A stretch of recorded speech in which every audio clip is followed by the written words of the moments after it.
Sir ఇది జగన్ గారు ఏమన్నారంటే నెక్స్ట్ ఎలక్షన్స్ లో మళ్ళీ మేమే వస్తాము అని చెప్పేసి అన్నారు. జగన్మోహన్ రెడ్డి ఇంక వచ్చే సమస్య లేదండి. ఎందుకంటే ఏం చెప్తాం, ఆయన పరిపాలన ఇచ్చాం, 150 సీట్లు ఇచ్చాం, పరిపాలన చేయని చెప్పి భోగభాగ్యాలు అనుభవించేటటువంటి ప్యాలెస్ని ఇచ్చాం. కానీ ఆయన పరిపాలన మానేసి ప్యాలెస్లో పడుకున్నాడు. సంక్షేమాన్ని నమ్ముకుని బిడ్డల భవిష్యత్తుని రోడ్డుకు వదిలేశాడు. అలాగే పెద్దగా చెప్పాల్సిన అవసరం లేదు ఆయన తప్పుదాలు. ఇప్పుడు మనము ఒక సంసారం చేసుకునేటటువంటి ఒక కుటుంబంలో ఉన్నటువంటి ఒక పెద్ద బిడ్డల భవిష్యత్తు కోసం అహర్నిశలో శ్రమపడి ఆయన జీవితకాలం మొత్తం కూడా బిడ్డల భవిష్యత్తుకే పరితపిస్తూ ఉంటాడు.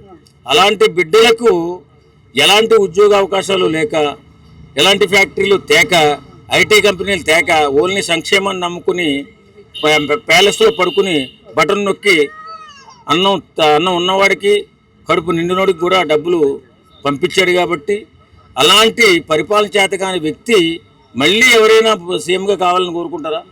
అయ్యే పని కాదు. జనాల మధ్య తిరుగుతూ ఉన్నాడు కదా, జనాల కోసం రైతుల తరఫున ఎవరైతే నష్టపోయారో వాళ్ళ దగ్గరికి వెళ్ళి కలిసి మాట్లాడడం చేస్తూ ఉన్నారు కదా. నష్టపోయిన రైతుల దగ్గరికి వెళ్ళాడా? మామిడి రైతు మొన్న బంగారపాలెం వెళ్ళిందా? ఇది మామిడి సీజన్ అయిపోయిన తర్వాత 5 ట్రాక్టర్లు తోతాపరి మామిడికాయలు తొక్కిస్తానని శబ్దం చేసి వెళ్ళినట్టుగా ఉంది తప్ప, అంటే అది యాక్చువల్గా తీసుకోలేదంట. అంటే తీసుకెళ్ళి మార్కెట్ తీసుకెళ్ళినప్పుడు గిట్టుబాటు ధర రాలే కాబట్టి మళ్ళీ ఎన్నికకి తీసుకొచ్చారు. దానికోసం జగన్ గారు వెళ్ళారు అని చెప్పేసి అంటారు. చెవులు పువ్వు పెట్టుకున్న వాళ్ళు చెప్పమని జగన్మోహన్ రెడ్డి గారికి. ఏమండి, ఒక పర్యటనకి ఇప్పుడు గిట్టుబాటు ధర ఎప్పుడు అడగాలండి? ఒక 3 నెలల ముందు అడగాల. మొత్తం కాపంతా అయిపోయి కోతకు వచ్చేసిన తర్వాత అంతా అయిపోయిన తర్వాత లాస్ట్ కాపు ఇప్పుడు వచ్చాడు ఈయన గిట్టుబాటు ధర అడగడానికి. ఇప్పుడు ఆయనకి ఎవరు సలహాలు చెప్తున్నారో వాళ్ళకి మాత్రం నమస్కారాలు పెట్టాలా. ఎందుకంటే ఇలాంటి తక్కువ సలహాలు చెప్పి, ఇదే కాదు గంజాయి బ్యాచ్ అక్కడ ఉన్నటువంటి ప్రజల్ని, ఆడవాళ్ళని ఇబ్బంది పెడుతుంటే ఒక పోలీసు అడిగినందుకు ఆయన చంపబోతే ఈ ఎదవులకు ఎలా కాదు, నా అందరి సమక్షంలోనే వీళ్ళు తోలు తీయాలని చెప్పి పోలీసు వారు ఒక ట్రీట్మెంట్ ఇస్తే అది ఏదో గొప్ప పోలీసు వారు అన్యాయం చేస్తున్నట్టు, చట్టాన్ని చేతుల్లో తీసుకున్నట్టు భ్రమ కల్పించి భారీ ఎత్తున జనాలను పోగొట్టి అక్కడ గందరగోళం సృష్టించి ఒక పర్యటన చేశాడు. అంటే మీరు గంజాయి తాగండి, డ్రగ్స్కు బానిస అవ్వండి, అమ్మాయిని మానభంగం చేయండి, నేను జగన్ అనేవాడిని నేను ఉంటానని చెప్పడమే కదా. వేస్ట్ కాదు, బెస్ట్ కాదు, అది మనం చెప్పడానికి మనం నిర్ణయించలేం. కానీ కాకపోతే పరిపాలన చేత కాదని చెప్తాం. రెండోది, ఎవరో ఒక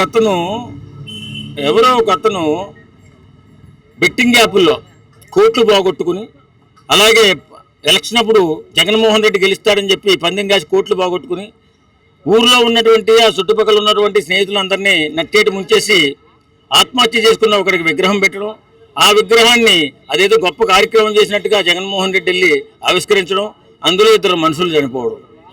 ఈయన పర్యటనలు చూస్తుంటే జనానికి ఉపయోగపడే పర్యటనలా లేదు, జనాల్ని నాశనం చేసే పర్యటనలాగా ఉంది. కాబట్టి జగన్మోహన్ రెడ్డి ఎప్పటికీ కూడా ఒక గొప్ప నాయకుల్లా మిగలడు. కాబట్టి ఈరోజు ఆంధ్ర ప్రజలు అతన్ని అవాయిడ్ చేశారు.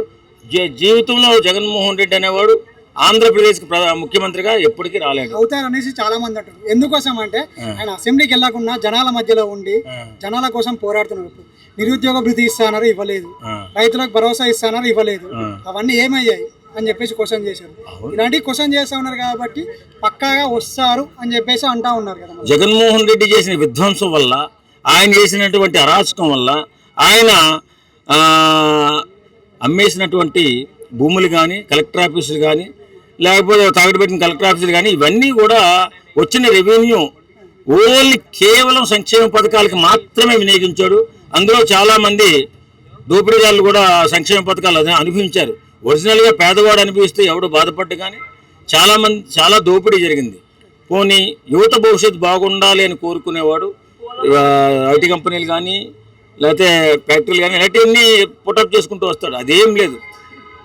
ఇవన్నీ ఎందుకబ్బా? మీడియా సమావేశం ఆయన 5 సంవత్సరాల పరిపాలనలో ఎన్నిసార్లు పెట్టాడో ఒకరోజు చెప్పగలుగుతారా? మీడియా వాళ్ళు ఉన్నారు కదా మీరంతా. ఒక్కసారి కూడా అభివృద్ధి మీద ఒక్కసారి కూడా మీడియా సమావేశం పెట్టినటువంటి ముఖ్యమంత్రి ఇండియాలో ఫస్ట్ టైం చూస్తున్నాం. ఇన్ని ఎందుకు వల్లభనేని వంశీ గారిని కలిసినప్పుడు పెట్టిండు, అంటే వాళ్ళని పిలిపించి వల్లభనేని వంశీ కలవడానికి వెళ్ళారు కదా. సమావేశం ఏర్పాటు చేశారు కదా, అట్లాంటి 2-3 అయ్యాయి కదా. అదే వల్లభనేని వంశీ ఒక మహాత్ముడు, ఆయన ఒక పెద్ద డెన్ పెట్టి సెటిల్మెంట్లు చేస్తూ, కబ్జాలు చేస్తూ, రౌడీజం చేస్తూ, కిడ్నాప్లు చేస్తూ, అక్కడ ఉన్నటువంటి ప్రాంత మనుషుల్ని భయభ్రాంతులు గురి చేస్తుంటే వాడిని తీసుకెళ్లి పోలీస్ స్టేషన్లో వేసి జైల్లో పెడితే అలాంటి గొప్ప వ్యక్తిని పరామర్శించడానికి వెళ్ళాడు. అదేనా మీరు చెప్పేది? దానిలో తప్పే లేదు. గొప్ప ముఖ్యమంత్రి, గొప్ప మాజీ ముఖ్యమంత్రి ఆయన కాదని ఎవడన్నాడు? నిజమే కదా, ఎందుకంటే రైతులకు చేసిండు, అక్కడ విద్యార్థులకు చేసిండు. ఏం రైతులకు చేశాడు? రైతులకు వచ్చేసప్పుడు రైతు భరోసా లాగా ఇచ్చారు కదా. అవునండి, రైతులకు ఇస్తే పర్లేదు, నాన్ రైతులు కూడా ఇచ్చాడని మా ఏడుపు. ఓకేనా? కాబట్టి ఈరోజు జగన్మోహన్ రెడ్డి గారు మీడియా ముందుకు వచ్చారు. ఆయన అడిగిన క్వశ్చన్ ఏంటంటే, చంద్రబాబు నాయుడు గారి దగ్గరకు గానీ, పవన్ కళ్యాణ్ గారి దగ్గరకు గానీ జనం వెళ్ళడం లేదు, సమస్యలు చెప్పడం లేదు. ఇప్పుడు కూడా నా దగ్గరికే వస్తున్నారు. ఇంకా 3 ఏళ్ళు అయిపోతే నా అధికారం వచ్చింది, నేను జనం సమస్యలు తీర్చుతాను అని అంటున్నారు సార్. దాని గురించి మీరు నా దగ్గర కూడా వస్తారు, 10 రూపాయలు ఖర్చు పెట్టి ఎవరన్నా పిలిపించుకుంటే. అది కాదు కదా రాజకీయం అంటే. అభిమానంతో రావాలి, ఆప్యాయతతో రావాలి. అది కాదు డబ్బులు సినిమా హీరోల మీద ఉంటుంది సార్, రాజకీయ నాయకుల మీద, ముఖ్యమంత్రుల మీద ఉండదు కదా. అయ్యో, ఇన్ని సంక్షేమ పథకాలు మరి తీసుకున్న వాళ్ళకి ఏమాత్రం అభిమానం లేదంట. అంటే జగన్ గవర్నమెంట్ లో 5 సంవత్సరాలు ఏ నష్టాలు జరగలేదా? ఏం నష్టాలు జరగకపోవడం? అన్ని నష్టాలే. మరి ఎవరు రావట్లేదు కదా ప్రాబ్లం చెప్పడానికి కానీ, మీ చంద్రబాబు నాయుడు గారి దగ్గరికి కానీ రావట్లేదంటే ఎవరు రావడం లేదని ఇప్పటికీ 2-3 జగన్మోహన్ రెడ్డి అంటున్నాడా ఎవరు రావట్లేదని? ఆయన కలగంటున్నాడు, భ్రమపడుతున్నాడు. చాలా సమస్యలు పరిష్కారం అవుతున్నాయి. చాలా మంది పవన్ కళ్యాణ్ దగ్గరికి వెళ్తున్నారు, చంద్రబాబు నాయుడు గారి దగ్గరికి వెళ్తున్నారు, లోకేష్ బాబు దగ్గరికి వెళ్తున్నారు. మరి మీ సోషల్ మీడియాలో కానీ, మీ మీడియాలో కానీ లేదు అని అంటున్నారు సార్. సమస్య పరిష్కారం అయితే సోషల్ మీడియాలో ఎందుకు వస్తుంది, ఇంటికి ఎందుకు వస్తుంది? సమస్య అప్పుడు పరిష్కారం చేసుకుంటూ మెల్లిగా ముందుకు జరుగుతుంది కూటమి ప్రభుత్వం. అంటే పబ్లిసిటీ చేసుకోవడం మీ కూటమి ప్రభుత్వానికి ఇష్టం లేదంటారా? ఏది అన్ని క్లియర్ చేసుకుంటూ వస్తున్నారు కదండి. మీరు అడిగితే నాకేం అర్థం కావట్లేదు. చెప్పడానికి రాకపోవడానికి జగన్మోహన్ రెడ్డి చంపెత్తడం భయపడడానికి కాదుగా. వాళ్ళ కూటమి ప్రభుత్వంలో ఉన్నటువంటి 75 సంవత్సరాలు, అదే 4 సార్లు ముఖ్యమంత్రి చేసిన వ్యక్తి, అలాగే తన సంపాదనలో సగం పేద ప్రజలకే దానం చేసినటువంటి ఒక దాన కర్ణుడు పవన్ కళ్యాణ్ దగ్గరికి, వాళ్ళ దగ్గరికి వస్తారు. జగన్మోహన్ రెడ్డి దగ్గరికి కాదు కదా. జగన్మోహన్ రెడ్డి పెయిడ్ యాక్టర్లు వస్తారు. నీకు జగన్మోహన్ రెడ్డి దగ్గరికి వచ్చే వాళ్ళంతా పెయిడ్ యాక్టర్లు వస్తారు, ఇది నిజం. లేకపోతే ఇప్పుడు జగన్మోహన్ రెడ్డి దగ్గర ఏముందని ఆయన దగ్గరికి వస్తున్నారు? ఒక మాట చెప్పండి. కనీసం అసెంబ్లీకి కూడా రావట్లేదు కదా. సరే, మన సమస్యలు పట్టుకెళ్దాం జగన్మోహన్ రెడ్డికి అనుకుందాం. అసెంబ్లీకి వచ్చి చర్చిస్తున్నాడా? ప్రతిపక్ష నాయకుడు అని వాళ్ళు చెప్పుకున్నారు. అంటే చెప్పుకుంటే సరిపోదు, సమస్య పరిష్కరించ అవసరం లేదా? ఇప్పుడు ఈ సమస్య ఉంది అని చెప్పి రోడ్డు మీద గాలిలో మాట్లాడితే కాదండి. ఎక్కడైతే అసెంబ్లీలో మాట్లాడాలా, ఎక్కడైతే దేని మీద చర్చ జరగాలంటే అసెంబ్లీ వేదికగా చేసుకోవాలా. ఏదైనా ప్రాబ్లం ఉంటే క్లియర్ చేసుకుంది అసెంబ్లీలో తప్ప రోడ్డు మీదకి వచ్చి గంజాయి తెచ్చుకొచ్చి గోల చేసినంత మాత్రాన సమస్య క్లియర్ అవ్వదు. అసెంబ్లీకి రా, మాట్లాడు, పోరాటం చేయి. ఒక్కసారి పవన్ కళ్యాణ్ చూసి నేర్చుకో జగన్మోహన్ రెడ్డి గారు. ఒక్క ఎమ్మెల్యే కూడా లేకపోయినా